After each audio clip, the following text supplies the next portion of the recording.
जय श्री राम। आज हम सुनेंगे स्वर्ग के रास्ते में 5 पांडवों में से कब और किस पाप के कारण नीचे गिर गया। महाभारत के युद्ध की समाप्ति के बाद सभी पांडव सशरीर स्वर्ग गए थे। स्वर्ग अर्थात हिमालय के किसी क्षेत्र में जहाँ इंद्र आदि का राज्य था। पांचों पांडव अपना राजपाट परीक्षित को सौंपकर जब स्वर्ग की कठिन यात्रा कर रहे थे, तब इस यात्रा में द्रौपदी भी उनके साथ थी। सभी पांडव चाहते थे कि हम सशरीर स्वर्ग पहुँचे, परंतु रास्ते में कुछ ऐसा घटा कि एक एक करके पांचों पांडव नीचे गिरकर मृत्यु को प्राप्त हुए। यात्रा के दौरान जब पांडव बद्रीनाथ पहुँचे और वहाँ से आगे बढ़े तो सरस्वती नदी के उद्गम स्थल पर नदी को पार करना द्रौपदी के लिए कष्टकारी हो गया था।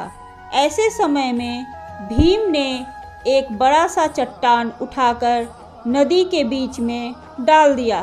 द्रौपदी ने इस चट्टान पर चलकर सरस्वती नदी को पार किया था।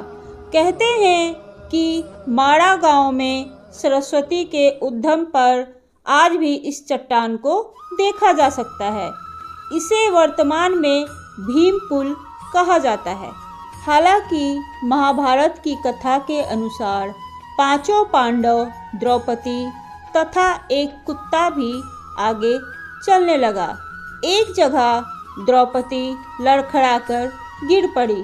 द्रौपदी को गिरा देख भीम ने युधिष्ठिर से पूछा कि द्रौपदी ने कभी कोई पाप नहीं किया, तो फिर क्या कारण है कि वह नीचे गिर पड़ी।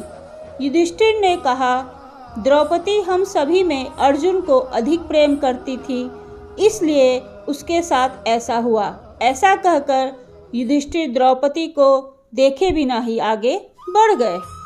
इसके बाद स्वर्ग यात्रा के दौरान द्रौपदी भीम का सहारा लेकर आगे चलने लगी, लेकिन द्रौपदी भी ज़्यादा दूर नहीं चल पाई और वह गिरने लगी। ऐसे समय भीम ने ही द्रौपदी को संभाला।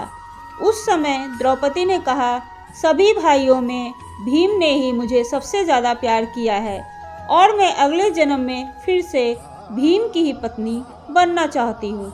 थोड़ी देर बाद सहदेव भी गिर पड़े। तब भीम ने पूछा कि सहदेव जी क्यों गिर पड़े। युधिष्ठिर ने कहा, सहदेव किसी को अपने जैसा विद्वान नहीं समझता था, इसी दोष के कारण उसे गिरना पड़ा। कुछ देर बाद नकुल भी गिर पड़े। भीम के पूछने पर युधिष्ठिर ने बताया कि नकुल को अपने रूप पर बहुत अभिमान था, इसलिए आज उसकी यह गति हुई है। थोड़ी देर चलने के बाद अर्जुन भी गिर पड़े।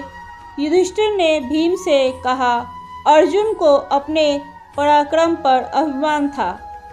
अर्जुन ने कहा था कि मैं एक ही दिन में शत्रुओं का नाश कर दूंगा, लेकिन ऐसा कर नहीं पाए। अपने अभिमान के कारण ही अर्जुन को आज यह हालत हुई है। ऐसा कहकर युधिष्ठिर आगे बढ़ गए। थोड़ी देर आगे चलने के बाद भीम भी गिर पड़े। तब भीम ने गिरते वक्त युधिष्ठिर से इसका कारण पूछा, तो उन्होंने बताया कि तुम खाते बहुत थे और अपने बल का झूठा प्रदर्शन करते थे, इसलिए तुम्हें आज भूमि पर गिरना पड़ा। यह कहकर युधिष्ठिर आगे चल दिए। केवल वह कुत्ता ही उनके साथ चलता रहा। युधिष्ठिर कुछ ही दूर चले थे कि उन्हें स्वर्ग ले जाने के लिए स्वयं देवराज इंद्र अपना रथ लेकर आ गए। तब युधिष्ठिर ने इंद्र से कहा, मेरे भाई और द्रौपदी मार्ग में ही गिरे पड़े हैं, वे भी हमारे साथ चलें, ऐसी व्यवस्था कीजिए।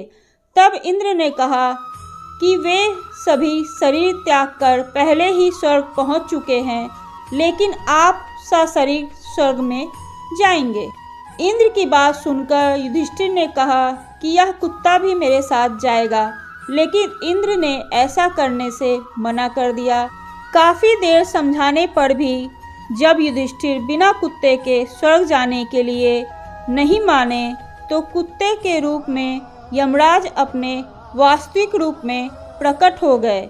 युधिष्ठिर को अपने धर्म में स्थित देखकर यमराज खुश हुए। इसके बाद इंद्र और युधिष्ठिर रथ में बैठकर स्वर्ग की ओर निकल पड़े। तो ये थी महाभारत में पांचों पांडवों के स्वर्ग जाने की कहानी। आपको ये कहानी कैसी लगी प्लीज़ मुझे कमेंट करके ज़रूर बताइएगा। और ऐसी ही धार्मिक और रोचक कहानियों को सुनने के लिए प्लीज़ आप मेरे चैनल को लाइक कीजिए, सब्सक्राइब कीजिए। जय श्री राम।